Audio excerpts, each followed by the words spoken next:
source to stop the civil wars.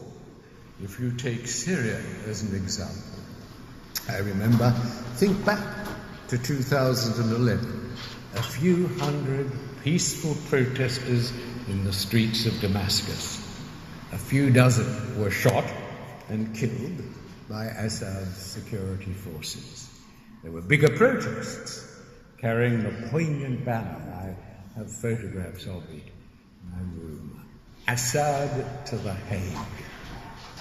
Well, after 1,000 protesters had been shot and killed, I wrote an article for the international press saying it was time that the Security Council referred this situation to the International Criminal Court, because what was happening was a crime against humanity. Of course, the Security Council took no action at all, no action until 2014, by which time 200,000 Syrians were dead. And then an attempt to refer it to the International Criminal Court was blocked by Russia and China. Well, the Big Five at the Security Council have a duty to secure world peace. And by failing to take action against Assad in 2011, they failed that duty. Well, that's down to two countries who take least number of refugees, Russia and China. But let us not be quite so fast in condemning Russia and China alone. As Tony Blair has now finally admitted, the rise of ISIS and the disintegration of Syria are consequences of the US invasion of Iraq in 2003, which rolled back that rock up underneath which came sectarian violence, which currently produces 10 million displaced persons in Iraq, and of course the rise of ISIS, run by ex-Saddam generals.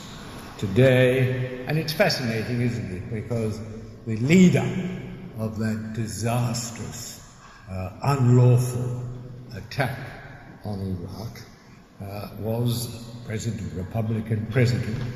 The new Republican presidential candidate spends his time condemning his predecessor, calling the invasion of Iraq a disaster on the par with Hitler's invasion of Russia. Well, the United States had 3 allies. There were only 4 countries that performed that unlawful act. One was Britain, and Tony Blair and his military advisors and his intelligence leaders are about to be blasted for their recklessness and stupidity by the Chilcot report, which will shortly be published. There was a third, Spain, which was led by a man whose name I've forgotten. He sounded rather like Manuel, the waiter from Fawlty Towers, and he quickly was thrown out by the Spanish voters. Who was the fourth? John Howard, remember him and his government? Has there ever been an inquiry into why the Howard government took Australia into that unlawful war, illegal war? But it was our participation in it, like our participation in Vietnam, that brings a degree of responsibility for its human casualties we can see throughout the Middle East. A far greater responsibility rests on the United States and the United Kingdom, but that doesn't excuse us. Nations that start wars, as well as nations that fail in their duty to stop them, must accept some responsibility for the welfare of those who are forced to flee from those wars.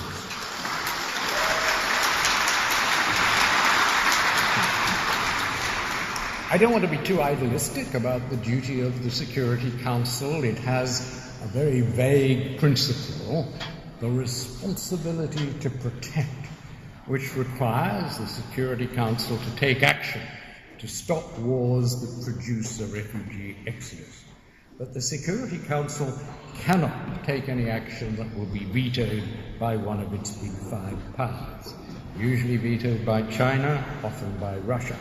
So for the time being, and for the foreseeable future, we cannot, as an international society, act effectively to stop wars, to cut the refugee exodus off at its source.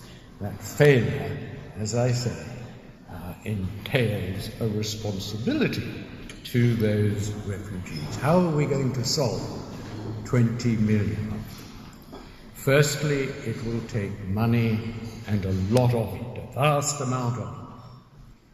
But rich countries should no longer be allowed to rely on poor countries to shoulder the burden.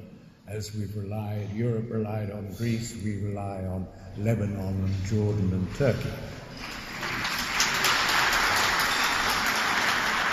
The best assessment, or the best plan, has been advanced by George Soros, and he recognized, the first step is to create a worthwhile, even a vibrant life in the refugee camps, enabling refugees to work and their children to be educated. Then European countries must accept settlement targets that would absorb about at least 300,000, as many as 500,000 refugees a year. This will cost, he estimates, with the precision of the hedge fund trader that he is, about $30 billion a year. Gareth Evans thinks that's too much for European states to bear, but I don't think they have any alternative. And they do have the money. 30 billion amounts to only 0.025% of European GDP, and 500 million people in Europe can absorb 300,000 refugees a year without any doubt.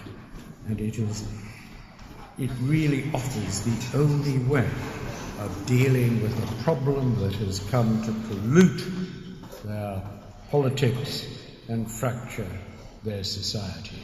The money can be found, with the help perhaps of the IMF loan that has been offered, and from the fabulously wealthy Gulf states, the UAE, which has done absolutely nothing to help the refugee crisis, and Saudi Arabia too, which has produced another 1 million refugees by bombing Yemen. And, of course, all those Russian refugee oligarchs who found their refuge in the finest houses in Chelsea should also dig in. This is an achievable target, and it's a target that must be achieved if Europe is to avoid fracturing.